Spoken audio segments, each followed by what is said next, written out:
If your own son looked you in the eyes and said, "Choose us," or "Don't expect to see your grandchildren again," what would you do? Would you cancel the trip you had waited decades for? Would you give up the dream you and your spouse had built together? Or would you finally do something parents are rarely allowed to do? Choose yourselves. Because 11 hours before my anniversary trip, my son forced me to make exactly that choice. And what happened afterward changed our family forever. Hello, everyone. Before we begin, if you enjoy emotional family dramas, shocking betrayals, and satisfying endings, don't forget to subscribe to the channel. My name is Linda Harper, I'm 63 years old, and after spending most of my life putting everyone else first, I was finally about to do something for myself. Or so I thought. My husband Robert and I had been married for 40 years. 40 years. Just saying those words felt surreal. 4 decades of mortgage payments, school pickups, hospital visits, birthday parties, late-night worries, and countless sacrifices. Like most parents, we spent so much time building a life for our children that we forgot how to build one for ourselves. Our son Jason was 36, successful, married, father of 2 beautiful children, and honestly, for years I believed Robert and I had done a pretty good job raising him. He was smart, responsible, hardworking, at least. That's what I thought. The anniversary trip wasn't just a vacation, it was a promise. A promise Robert and I had made to each other decades earlier, back when money was tight, back when vacations meant driving 3 hours to visit relatives, back when every spare dollar went toward raising Jason. One night, 20 years earlier, Robert had jokingly said, "When we hit 40 years together, we're going somewhere beautiful." I laughed. Like where? Italy. He said it with such confidence that I nearly believed him. Then we both laughed because we had exactly $214 in our savings account. But over the years, that dream never disappeared. We saved little by little. Birthday money, tax refunds, side jobs, everything. Not because Italy mattered, because the promise mattered. And now, 40 years later, it was finally happening. Plane tickets, hotel reservations, museum passes, everything was booked. The flight would leave the next morning, and honestly, I felt like a teenager again. That evening, Robert and I sat surrounded by suitcases, excited, nervous, happy, the way people look when they're about to begin a new chapter. Then my phone rang. Jason. I smiled immediately, because I assumed he was calling to wish us a wonderful trip. Instead, the moment I answered, something felt wrong. His voice sounded tense, almost angry. "Mom, I need to talk to you." My stomach tightened. "What's wrong?" Long silence, then he said, "Emily and I are in trouble." Emily was his wife, and hearing those words immediately put me on edge. Apparently, Jason had made a business investment, a large one, without telling anyone, including Emily, and unfortunately it had failed. Badly. Not only had he lost money, he had borrowed money, a lot of money, and now creditors were demanding repayment. Immediately, I sat down slowly, trying to process everything, because Jason wasn't reckless. At least, he never used to be. Then came the number, $180,000. I nearly dropped the phone, because this wasn't a small mistake. This was catastrophic. "Jason, how did this happen?" Another long silence. Then I thought I could fix it before anyone found out. Honestly, those words scared me more than the debt itself, because they sounded exactly like someone who had lost control. Then he finally said what he really wanted. "Mom, I need your help."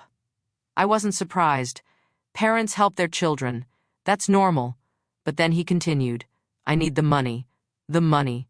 Not some money. The money." My heart sank, because suddenly I knew exactly what he meant. The anniversary fund, the savings account Robert and I had spent decades building, the account that paid for our trip, the account Jason knew existed, for a moment. I couldn't speak. Then I quietly said, "Jason, that's our anniversary fund. I know, we've saved for years. I know, we're leaving tomorrow. I know." Every answer felt colder than the last. Then I asked the question I was afraid to ask. "Are you asking us to cancel our trip?" And without hesitation, he said, "Yes." The room suddenly felt smaller, heavier, because it wasn't the request that hurt. It was how easy it seemed for him to make it. Then he added something even worse. "Mom, family should come first." Family. The word felt almost ironic, because Robert and I had spent 40 years putting family first. Every sacrifice, every missed opportunity, every delayed dream, every dollar saved had been for family. And now, the one time we were finally choosing ourselves, our son was asking us not to. I expected him to ask. I didn't expect what came next. "If you leave tomorrow," he paused, then said the words I'll never forget, "Don't expect things to be the same when you come back." I froze. "What does that mean?" Another silence. Then Emily agrees, if our family isn't important enough for you to stay, maybe we need some distance. Distance. Then he delivered the final blow. The kids don't need grandparents who choose vacations over family. I couldn't breathe. Because suddenly, this wasn't about money. It was an ultimatum, our dream or our family, our anniversary or our grandchildren. 11 hours before our flight. When the call ended, I sat motionless. Phone still in my hand, tears filling my eyes.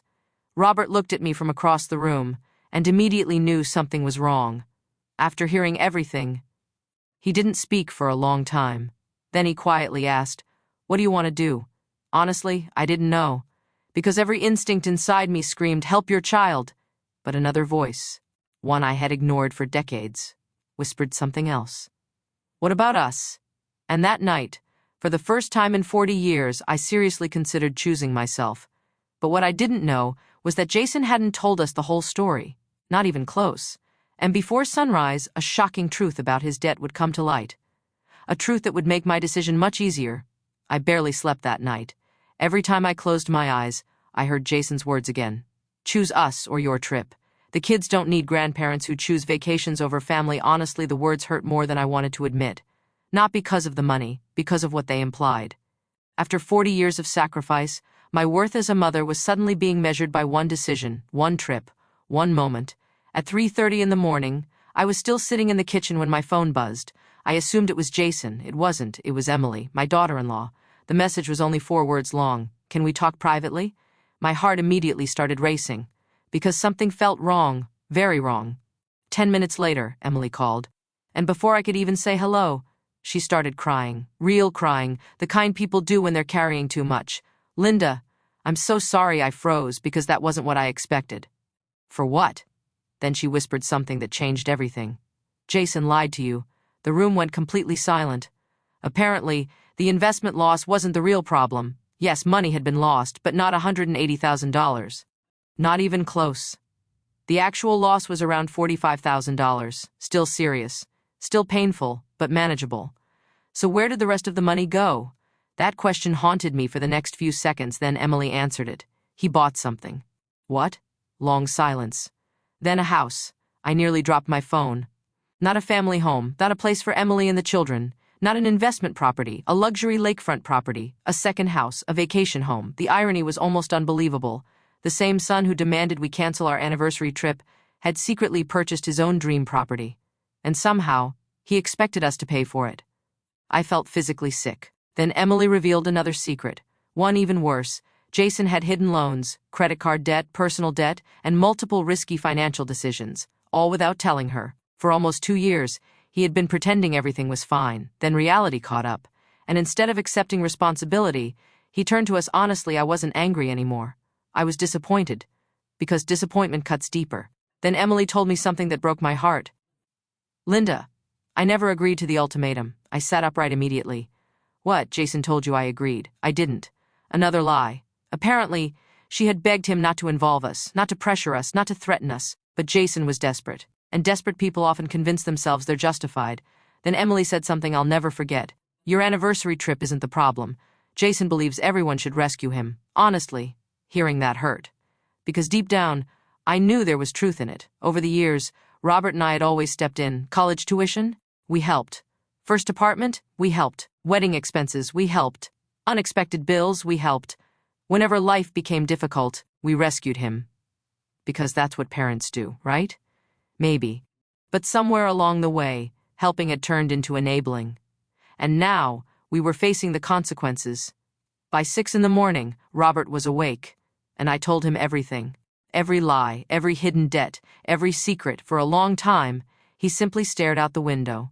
Then he quietly said, "We've spent 36 years teaching him we'll always save him." I knew he was right.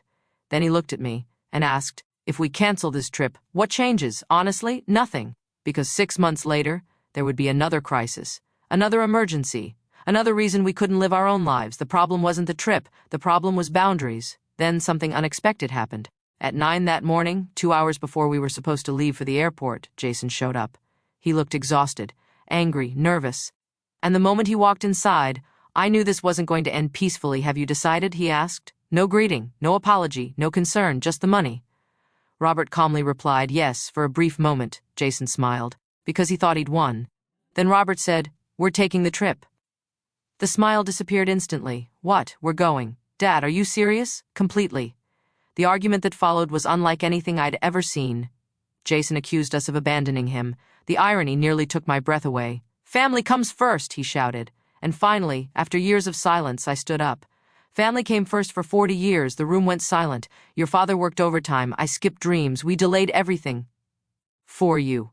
Jason looked shocked, because parents rarely say those things out loud. Then I quietly added, "And today, we're choosing ourselves." Honestly, I expected him to calm down. Instead, he delivered a threat. A real one. "If you walk out that door, don't expect to see me or the kids again." And with those words, he walked away. The front door slammed. Silence filled the house. I started crying immediately, because no matter how old your child becomes, they're still your child, and losing them hurts. But what neither Jason nor I knew was that someone had overheard everything. Someone who would completely change what happened next. Because just as Robert and I arrived at the airport, a message appeared on my phone from my granddaughter Sophie, and what she wrote changed everything. As Robert and I sat at the airport waiting for our flight, I couldn't stop staring at my phone. Part of me wanted to call Jason, part of me wanted to run home, part of me wondered if we'd just destroyed our family. Then my phone buzzed. A message from my granddaughter Sophie, 12 years old, sweet, kind, and completely unaware of how much her message was about to change everything. "Grandma, please don't be mad at Dad." I smiled sadly. Then I continued reading. I heard Mom and Dad arguing. Mom was crying. Dad said if you gave him the money, everything would be fixed. My stomach dropped. Then came the next sentence. Mom said Grandpa and Grandma have already sacrificed enough. I felt tears forming. Because apparently, Emily had been fighting for us all along, but Sophie wasn't finished. Dad also said he doesn't know how to tell you the truth. The truth. Immediately I showed the message to Robert. And honestly, neither of us spoke for several minutes. Because something still didn't make sense. Why would Jason be hiding more? Then our phones rang simultaneously. "Emily." The moment we answered, she sounded terrified. "Linda, Jason is gone." "What do you mean?" "He left." Apparently, after our confrontation, Jason had driven away, turned off his phone, ignored everyone, and disappeared.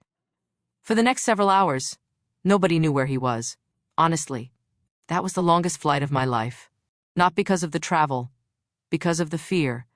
Because no matter how angry I was, he was still my son. And suddenly, the money didn't matter, the trip didn't matter. Nothing mattered except knowing he was safe. When we landed in Rome, I turned my phone back on, and there was a voicemail from Jason, recorded 6 hours earlier. His voice sounded broken, completely broken. "Mom, Dad, I'm sorry." I immediately started crying. Then he said something that shocked me. "The debt isn't the reason I panicked." My heart started racing. "I lost my job 3 months ago." I froze. Lost his job? For 3 months. He had pretended everything was fine, pretended he was still working, pretended he still had income, pretended he still had control. Even Emily didn't know the full truth. Then Jason continued. I was embarrassed. I didn't want anyone to know. I failed honestly for the first time in months. I finally heard the truth. Not excuses, not manipulation, truth. Then came the sentence that broke my heart. I kept hearing Grandpa's voice. Grandpa, my father. The man who raised Jason believing failure was weakness. The man who taught him that successful people never ask for help. The man who spent years criticizing mistakes. Suddenly, everything started making sense. Jason just afraid of debt. He was terrified of disappointing people. And desperation had turned into selfishness. Then his voice cracked. I know I hurt you. I know I was wrong. I just didn't know what else to do. By the end of the voicemail, both Robert and I were crying, because for the first time, we weren't hearing an entitled son. We were hearing a frightened little boy, the same little boy we'd spent 36 years protecting. 3 days later, Jason finally returned home. And when we came back from Italy 2 weeks later, he was waiting for us, at the airport. Ironically, the same place where our family nearly fell apart. The moment we saw him, he started crying. Not dramatic tears, not performative tears, real ones. Then he hugged both of us and whispered, I'm sorry, honestly. That's all I'd wanted. Not repayment, not revenge, not victory, accountability. Then Jason handed me something, a folder. Inside were documents. The lake house had been sold. The unnecessary loans were gone. The credit cards were being paid off. And Jason had accepted a smaller job while rebuilding his finances. For the first time in years, he was taking responsibility. Then he said something I'll never forget. You choosing yourselves forced me to face myself. Honestly, that hit me hard. Because parents often think love means rescuing. Sometimes, love means stepping back. Sometimes, the most loving thing you can do is allow someone to experience the consequences of their choices. A month later, the entire family gathered for dinner. Not because there was a crisis, not because someone needed money, just because we wanted to be together. Halfway through the meal, Sophie stood up. She raised a glass of sparkling cider and smiled. "I want to make a toast." Everyone laughed. Then she looked directly at Robert and me. "Thank you for taking your trip." The room became silent, because if you hadn't, Dad wouldn't have learned what he needed to learn. Even Jason laughed through tears. Then he raised his own glass, to Mom and Dad, for finally choosing themselves. And honestly, after 40 years of putting everyone else first, those words felt like freedom. Today, Jason and Emily are doing better than ever, not because someone rescued them, because they rescued themselves. And Robert and I were already planning our next trip, because for the first time in decades, we've learned something important. Choosing yourself doesn't mean you love your family less. Sometimes, it means teaching your family how to stand on their own. The end moral of the story: parents should support their children, but support should never become sacrifice without limits.